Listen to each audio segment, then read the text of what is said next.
नमस्कार. आऊचा खाऊ या यूट्यूब चॅनलवर मी मेधा तुमच्या सगळ्यांचं मनापासून स्वागत करते. भगवान शंकराला आपण बेलफळ अर्पण करतो, पण या बेलफळाचे आपल्यासाठी पण भरपूर फायदे आहेत जे आयुर्वेदाने आपल्याला सांगितले आहेत. पहिला फायदा तर महाशिवरात्रीनंतर जो हवामानात उष्मा वाढलेला असतो त्याच्यापासून आपल्या शरीराचं रक्षण करण्यासाठी आपण जर बेलफळ खाल्लं तर आपल्याला चांगला उपयोग होतो.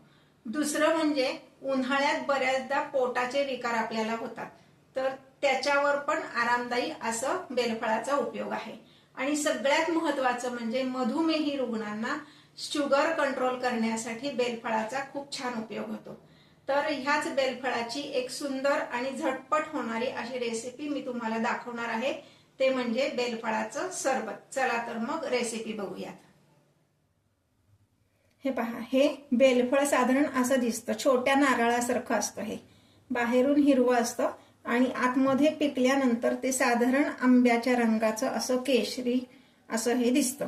आता तुम्ही म्हणाल हे तुम्ही फोडून ठेवलंय, मग आम्हाला कसं कळणार तेच? तर हे झाडावरनं खाली पडलेलं ताजं असं बेलफळ आहे. ते खाली पडल्यामुळं फुटलंय, पण बाकी सगळं छान आहे. बेलफळ हे झाडावरनं पडल्या लगेच जर त्याचे आपण पदार्थ केले ना तर खूप छान होतात. नंतर ते लवकर खराब होतं, त्यामुळं हे आता आपण लगेच त्याचं सरबत करणार आहे. हे सरबत साधारणपणे 15 दिवस व्यवस्थित टिकतं. आता आपण भगवान शंकराला वंदन करून हा पदार्थ तयार करायला सुरुवात करूया. म्हणा ओम नमो पार्वती पते हर हर महादेव. हे असं जर काढलं ना, हे पहा किती छान गर निघतोय याचा.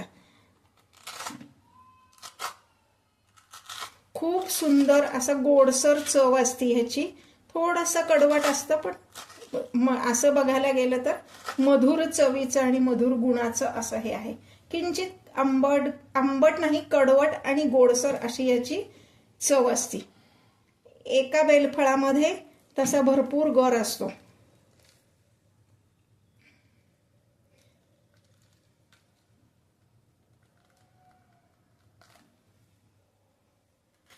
असा सगळा गर काढून घ्यायचा आहे. फळ जर झाडावरच पिकलेलं असेल ना तर त्याची चव अजून जास्ती छान लागते. माझ्या एका मैत्रिणीने मला हे दिलं बरं का.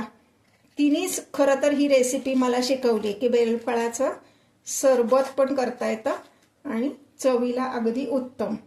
आता ह्यामध्ये जर तुम्ही बघितलं तर असं थोड्याशा म्हणजे जशा कवठात असतात की नाही तशा ह्या शिरा असतात आणि ह्यात बिया पण असतात. आपण कवठाचं जेव्हा सरबत केलं तेव्हा बियांसहित आपण ते मिक्सरमधनं काढलं, पण बेलफळाचं तसं नाही करायचं. बेलफळाची बी जास्ती कडू असते आणि ती जर तुम्ही मिक्सरमधनं काढलीत तर सरबत अति कडू लागेल. म्हणून आपण ह्यातल्या बिया काढून घेणार आहे. तर बिया काढून घेताना काय करायचं, ह्यामध्ये मी साधारण 2 ग्लास एवढं पाणी घालणार आहे. हे व्यवस्थित पिकलेलं बेलफळ असल्यामुळं ह्याला मिक्सरमधनं काढायची गरज नाही. पाणी घालून नुसतं हे बेलफळ असं हाताने किंवा स्मॅशरने कुस्करलं की ह्याचा गर बाजूला निघणार आहे. आता आपण ह्यात पाणी घालणार आहोत. 2 ग्लास पाणी घालायचं यामध्ये. पाणी साधंच आपलं रूम टेम्परेचरचं यात घालणार आहोत आणि एका हा जो स्मॅशर आहे ह्यानी चांगलं असं स्मॅश करायचं आहे. म्हणजे काय होतं, त्याचे जे त्यामध्ये असलेल्या रेषा आणि बिया हे सगळं व्यवस्थित बाजूला होतं. साधारण 5 मिनिट तरी हे तुम्हाला असं स्मॅशरनी स्मॅश करून घ्यावं लागेल. हे पहा, असं आपण चिंचेचा कोळ कसा हातानेच काढतो की नाही तसं जर तुम्ही केलं ना तर अगदी झटपट ह्याचंही रेषा सगळ्या निघतात. हे पहा, यात भरपूर अशा रेषा असतात.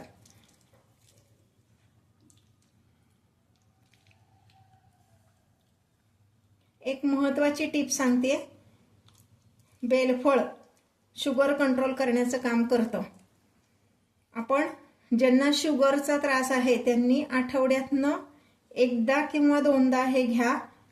शुगर कंट्रोल होते म्हणून रोज घेऊ नका, आणि रोज घ्यायचं असेल तर तुमच्या डॉक्टरांच्या सल्ल्याने घ्या. रोज घेतलं तर शुगर नक्कीच तुमची कंट्रोलमध्ये येणार आहे, पण बाकीच्या पण औषधं गोळ्या असतात, तर शुगर लो व्हायला नको म्हणून डॉक्टरांच्या सल्ल्याने घ्या. आठवड्यातनं एकदा घेणार असाल तर काही हरकत नाही, पण रोज जर घेणार असेल तर डॉक्टरांच्या सल्ल्याने घ्यायचंय. आता असं छान हे जसं चिंचेचं आपण काढतो की नाही कोळ, तसा हा कोळ काढून घ्यायचा आहे. इथल्या सगळ्या रेषा ह्या निघाल्या. आता आपण हे एका चाळणीने गाळून घेऊयात. आपली पुरणाची जी चाळणी असते की नाही, ज्यात आपण पुरण बारीक करतो, त्या चाळणीने आता मी हे गाळून घेणार आहे. हे पहा, खाली एक भांडा ठेवलंय, त्याच्यावर ही पुरण गाळायची जी चाळणी असते ती ठेवली आहे. आणि हा जो आपण सगळा कोळ काढलेला आहे किंवा गर काढलेला आहे तो आपण आता गाळून घेणार आहोत.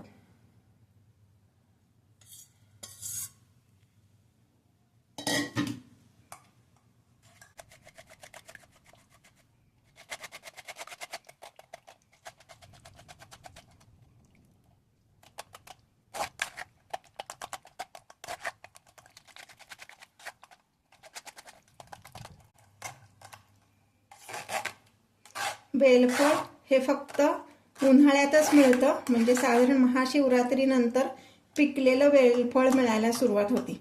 तर तेव्हा आपण हे करून ठेवलं तर आपण नंतर 6 महिने तरी बेलफळाचं आपण हे सरबत घेऊ शकतो.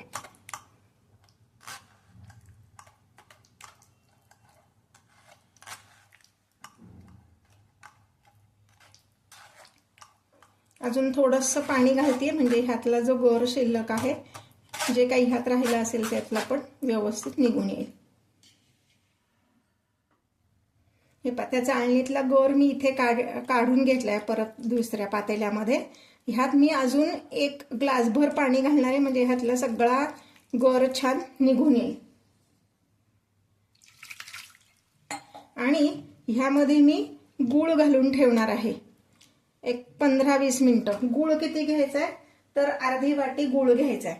तुम्हाला हवं तर तुम्ही साखर घातली तरी चालेल, पण आपण शुगरच्या दृष्टीने जर विचार केला तर साखर नको. पण तुम्हाला मग साखर जर हवी असेल तर खडी साखर तुम्ही मिक्सरमधनं काढून ती घातलीत तरी चालेल.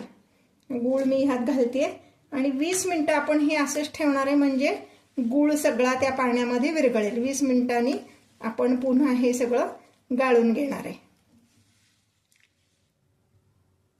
हे पहा, 20 मिनिटं झालेली आहेत. गूळ व्यवस्थित विरघळला ह्यामध्ये. आता हे पुन्हा आपण गाळून घेऊयात.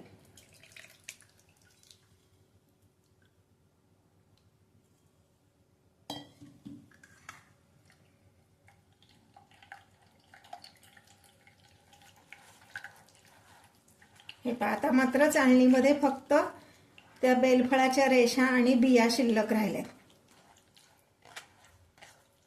हे मात्र आता आपल्याला टाकून द्यायचे, ह्याचा काही आपल्याला उपयोग नाही.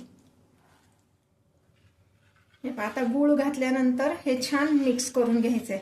रंग किती सुंदर आलाय बघा, केशरी. म्हणजे ज्यांना माहित नाही त्यांना तर तो आमरसच वाटेल, इतकं छान त्याचा रंग आहे. आता ह्यामध्ये आपण घालणार आहोत चवीपुरतं काळं मीठ. म्हणजे एवढ्या सगळ्याला साधारण आपल्याला पोहे खायचा 1 चमचा एवढं काळं मीठ घालणार आहे.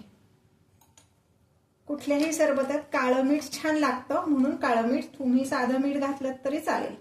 आणि आपण उष्णतेसाठी म्हणून हे करणार आहोत, उष्णता कमी होण्यासाठी, म्हणून त्यामध्ये 1 चमचाभर जिऱ्याची पावडर घालणार आहोत.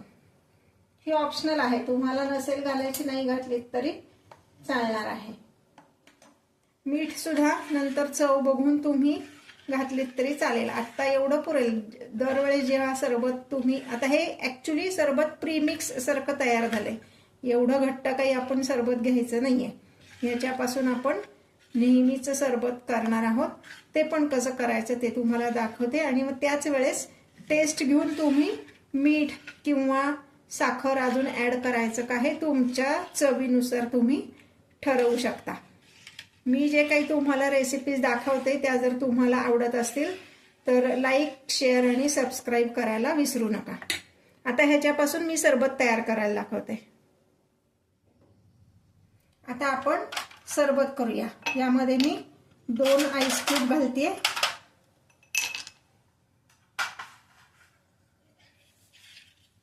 साधारण 1 डावभर एवढं आपण हे सरबताचा हा जो रस आहे प्रीमिक्स ते घालणार आहोत. हे पण तुमच्या आवडीनुसार तुम्ही कमी जास्त घातलं तरी चालेल. आणि आता बाकीचं पाणी घालायचंय. जरा चमच्याने ढवळलं की हे सरबत तयार आहे. माझ्या दृष्टीने अजून ह्यामध्ये थोडंसं सरबत प्रीमिक्स आपण घातलं तरी चालणार आहे, म्हणजे त्याचा रंग खूप छान येईल. अजून अर्धा डाव म्हणजे साधारण 1.5 डाव एवढं मी हे घालते. हे आपलं सरबत तयार आहे सर्व करण्यासाठी.